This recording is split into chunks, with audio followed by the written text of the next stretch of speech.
আমার আজকের নিবেদন ছায়া ও কায়া। কাহিনী বিষ্ণুপদ দত্ত। শীতকাল, ঠিক শীতকালও নয়, কিন্তু শীত শীত করছে। কার্তিক মাসের শেষ অধ্যায়।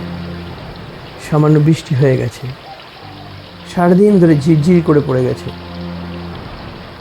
গাটা হঠাৎ ঝিমঝিম করে উঠল। তখন রাত কত হবে, 8:30 কি 9? ঘড়িটাও ঘোরে, তাই সময়টা ঠিক বলতে পারলাম না। কাজের ছেলে গোপালকে ডাকলাম খাবার টিফিন দেওয়ার জন্য। অনেকক্ষণ ডাকাডাকি করলাম, গোপাল গোপাল গোপাল। কোনো সাড়া শব্দ পেলাম না। বোধহয় ঠান্ডা হাওয়াতে ঘুমিয়ে পড়েছে। হ্যারিকেনের আলোটা বাড়িয়ে খবরের কাগজ পড়ার ইচ্ছা করলো, কিন্তু হ্যারিকেনের আলোতে খবরের কাগজের লেখাগুলো ঠিক যেন দেখা যাচ্ছে না। টিউবলাইটটা জ্বলছে না, জ্বলবে কী করে? বিদ্যুৎ পর্ষদের সৌজন্যে অন্নপ্রাশনের সময় বাবা মা ছেলে মেয়েদের যেমন নাম রাখেন এবং সকলে সেই নাম জানেন, ঠিক তেমনই বিদ্যুৎ পর্ষদের ছেলের নাম লোডশেডিং। দুরন্ত ছেলেপিলেদের ভয়ে যেমন পাড়া তটস্থ হয়, ঠিক তেমনি লোডশেডিংয়ের জ্বালায় আমাদেরও সেই অবস্থা। তবুও হ্যারিকেনের আলোতে খবরের কাগজটা পড়ার চেষ্টা করছি। খবরের কাগজ পড়ার কিছুক্ষণের মধ্যেই একটা ঘুম ঘুম ভাব এসে গেল। হাত থেকে কাগজটা পড়ে পড়ে যাচ্ছিল। আবার তুলে নিয়ে পড়ছি, কিন্তু পড়ে যাচ্ছে, ঠিক ধরে রাখতে পারছি না। হঠাৎ কে যেন বলল, খবরের কাগজটা রেখে শুয়ে পড়। কথাটা শোনার পর চুপ করে রইলাম। এটা কি হলো? কে বলল? গোপাল তো নিচে, ওর তো গলা এরকম নয়। এসব ভাবছি, চোখ খুলে রাখতে পারছি না। জোর করে নিজেকে বিছানায় বসলাম, চোখ রগড়ালাম। তাকিয়ে দেখি কিচ্ছু নেই, শুধু অন্ধকার। হ্যারিকেনটাও নিভে গেছে। ভাবলাম নিশ্চয়ই হ্যারিকেনে তেল নেই।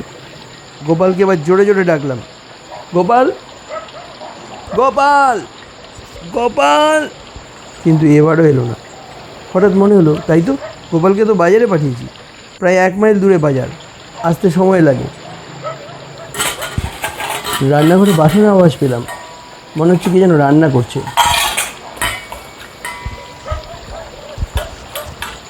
খুন্তি ও কড়াইয়ের শব্দ পাচ্ছি, যেন ফোড়নের শব্দ, ফোড়নের গন্ধ আসছে। কিন্তু এত অন্ধকার যে রান্নাঘরে যেতেও ভয় করছে। লোকের মুখে শুনেছি গা ছমছম করে ভয় পেলে, কিন্তু আমি তো ভয় পাইনি, তবে গা ছমছম করলো কেন? ও নিশ্চয়ই গোপাল বাজার থেকে এসে তাড়াতাড়ি রান্না বসিয়েছে। রান্নাটি 1 তলায়। চা খাবার ইচ্ছে হলো। চুপি চুপি রান্নাঘরে যাচ্ছি। গোপাল কি করছে দেখি তো। চাপ বাবা, রান্নাঘরের দরজায় তো শিকল টানা। টর্চে আলো পড়তেই দেখা গেল আশেপাশে কিছু নেই। না আছে গোপাল, না আছে বেড়াল। তাহলে ভাড়ার ঘরে টর্চের আলো পড়তেই কী যেন একটা দেখলাম। আস্তে আস্তে সামনে এগোচ্ছি। গোপালের গলা হঠাৎ শুনতে পেলাম, যেন বাইরে ডাকছে, বাবু বাবু। গোপাল ডাকবে কেন? বাইরে যাওয়ার দরজা তো খোলা। তবু তড়িঘড়ি বাইরের দরজার দিকে গেলাম। দেখলাম ভেজানো রয়েছে, কারণ গোপাল বাইরে যাওয়ার পর আমি দরজা বন্ধ করিনি। দরজা ঠেলা দিয়ে খুলতেই দেখি বাইরে গোপাল নেই। এটা কি হলো? দোতলা থেকে গোপাল ডাকছে, বাবু আপনার চা ঘরে দিয়েছি, ঘরে রাখলাম। ইতিমধ্যে টিউবলাইট জ্বলে উঠেছে। রান্নাঘরের বাতিটা জ্বালালাম। জ্বালাতেই কি যেন আমাকে জোরে ধাক্কা মেরে রান্নাঘর থেকে বেরিয়ে গেল। আমি টাল সামলাতে না পারে মাটিতে পড়ে গেলাম। অল্পের জন্য জলের বালতিতে মাথাটা লাগেনি, কোমরে চোট লেগেছে। মুহূর্তের মধ্যে তাকিয়ে যা দেখলাম তা কাউকে বোঝানো যাবে না। সাদা কাপড়ে বেষ্টিত এক বুড়ি সিঁড়ি বেয়ে ছাদের দিকে উঠছে। আমি অবাক হয়ে তাকালাম, কি করে ওই বৃদ্ধা মহিলা এত তাড়াতাড়ি উপরে উঠছেন। আমি তাড়াতাড়ি হাত পা ঝেড়ে ছাদের দিকে দৌড়ে গেলাম। কিন্তু ছাদে কিচ্ছু নেই, শুধু একটা সাদা কাপড় ঝুলছে। দাঁড়িয়ে ভাবছি আমি কি দেখলাম, নিজেকে খুব বোকা বোকা মনে হচ্ছিল। একথা কাউকে তো বলাও যাবে না, তবু ছাদে দাঁড়িয়ে আছি, চিন্তা করছি। চিন্তার শেষ নেই। বাইরের দরজায় আমি খিল দিয়ে চলে এসেছিলাম। এবার গোপাল ডাকছে, বাবু, বাবু, বাবু, দরজা খোলেন, দরজা খোলেন। গোপালই ডাকছে তো। যাক, নিচে গেলাম, খুব সাবধানে দরজার কাছে গেলাম। গোপাল বাইরে থেকে খুব জোরে জোরে ডাকছে, বাবু, এবং দরজায় ধাক্কা দিচ্ছিল। বাবু, দরজা খোলেন, বৃষ্টি পড়ছে। তখন সত্যিই খুব বৃষ্টি হচ্ছিল। তাড়াতাড়ি দরজা খুলে দিলাম।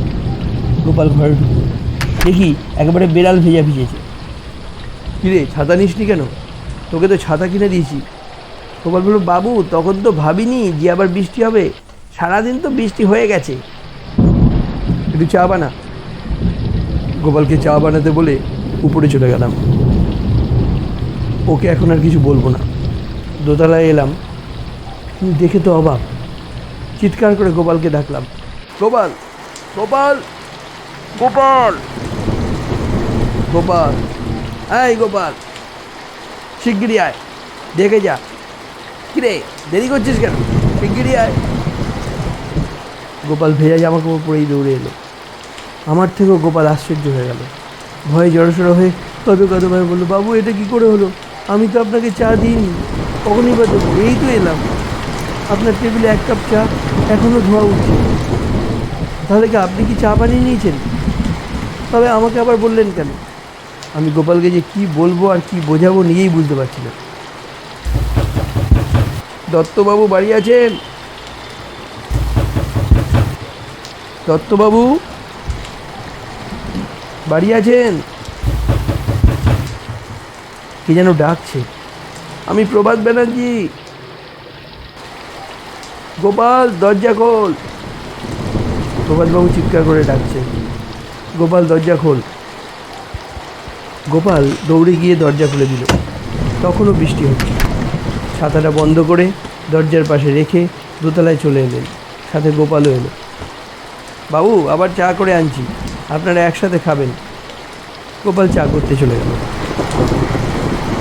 প্রভাতবাবু বললেন, চা তো আপনার টেবিলেই রয়েছে, এখনও ধোয়া উঠছে, তাহলে আবার আপনার জন্য চা করবে কেন? এক কাপ চা আমার জন্য হলেই তো হয়, অযথা চা নষ্ট করবেন কেন? ওদের কি, বাবুদের যে খরচা হয় তা তো আর গোপালরা বোঝে না। প্রভাতবাবু, আমি যে অফিসে কাজ করি সেই অফিসেই করণিকের কাজ করেন। কাজকর্মে মোটামুটি ভালো, হাতের লেখাটাও স্পষ্ট, সুন্দর এবং ইংরেজির জ্ঞানও বেশ ভালো। কোনো কিছু লিখতে দিলে বেশ সুন্দরভাবে গুছিয়ে সমস্ত ব্যাপারটাকে সংক্ষেপে লিখতে পারেন। শিক্ষাগত যোগ্যতা, কলকাতা বিশ্ববিদ্যালয়ের অধীন স্কুল থেকে ম্যাট্রিক পাশ করেন 1945 খ্রিস্টাব্দে প্রথম বিভাগে। পরিবার বলতে তার স্ত্রী, 3 কন্যা ও 3 পুত্র। সবাই ছোট, স্কুলে পড়ে। তার দেশের বাড়ি বিহারের কাঠশোলা গ্রামে, পশ্চিমবঙ্গের সীমান্তে মোরারই অঞ্চলের সন্নিকটে। দেশে কিছু জায়গা জমি আছে। দেশের বাড়ি থেকে চাল ডাল লোক মারফত ওনার বাবা, ছেলে, বউ, নাতি নাতনিদের জন্য পাঠিয়ে দিতেন। প্রভাতবাবুর ঠাকুরদাদা ওই অঞ্চলের জমিদারের নায়েব ছিলেন। সেই সূত্রে প্রভাতবাবুদের বসতবাড়ি ওখানে ছিল। প্রভাতবাবুর ছোট্ট কোয়ার্টার, সিউড়ির সেচ বিভাগের ময়ূরাক্ষী হেডকোয়ার্টার্স ডিভিশনে কর্মরত। ছেলেমেয়েগুলো যেমন দেখতে সুন্দর, তেমন ব্যবহারেও, পড়াশোনাতেও মন্দ নয়। গোপাল 2 কাপ চা নিয়ে এলো। এই নিন বাবু চা। প্রভাতবাবু ধমক দিয়ে বলে উঠলেন, কিরে, দত্তবাবুর না 1 কাপ চা করা আছে, আবার 2 কাপ বানালি? গোপাল কোনো উচ্চবাচ্য না করে নিঃশব্দে আগের চায়ের কাপটা নিয়ে চলে গেল। নিচে গিয়েই আবার গোপাল চিৎকার করে উঠল, বলল, বাবু, কি যেন রান্নাঘর থেকে বেরিয়ে গেল, ছাদের দিকে দৌড়ে উঠল, বাবু শিগগির আসেন। আমিও প্রভাতবাবু দৌড়ে গেলাম ছাদের দিকে। কিছুই নেই, শুধু সাদা কাপড়টা ঝুলছে। ঘরে চলে এলাম। প্রভাতবাবু ও আমি চা খাচ্ছি। গোপাল এসে বলল, বাবু ছাদে গিয়ে কিছু দেখলেন? প্রভাতবাবু ধমক দিয়ে বললেন, কী আর দেখব, আজে বাজে কী সব বলছিস? গোপাল নিচু স্বরে কী যেন একটা বলল। না বাবু, কিছু একটা ছিল। প্রভাতবাবুর সাথে চা খেতে খেতে গল্প করছি।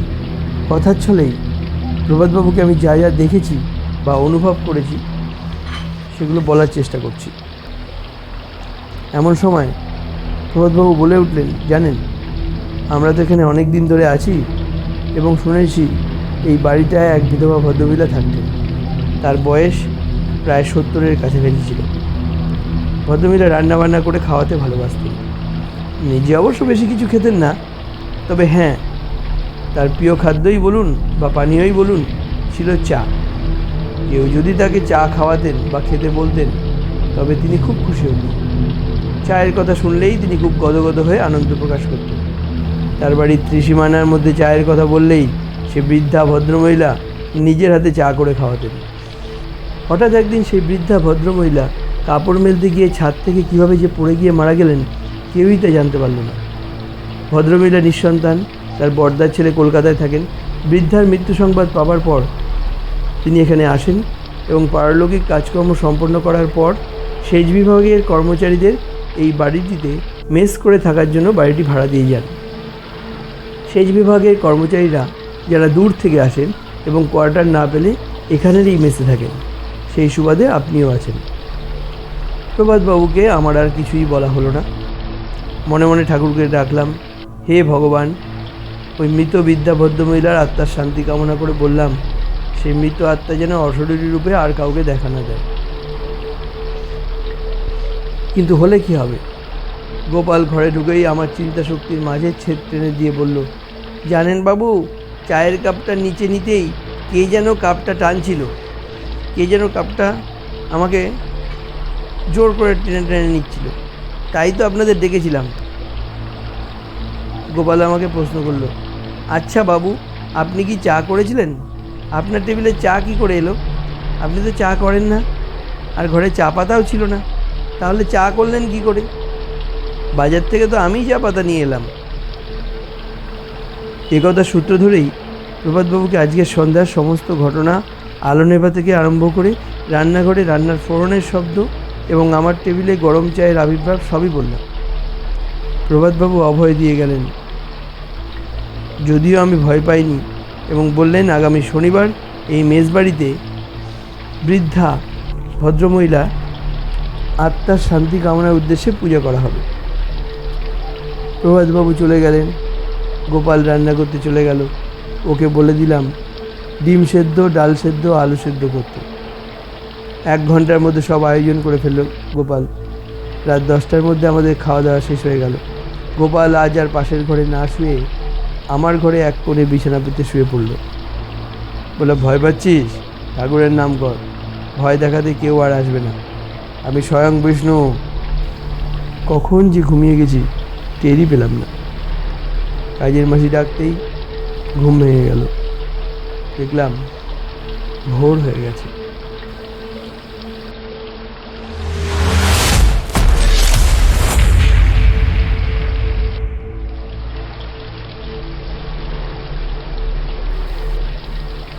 গল্পটি কেমন লাগলো আপনাদের জানাবেন।